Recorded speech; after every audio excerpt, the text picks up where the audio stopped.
How to cook the perfect poached egg. Half fill a cup with water.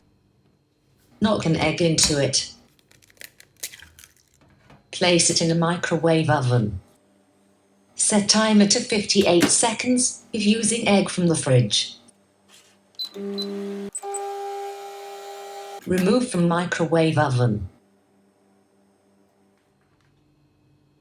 Pour away the water.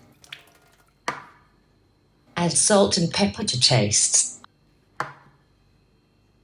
I prefer my egg yolk a little more runny. You can adjust the cooking time accordingly. Great with toast.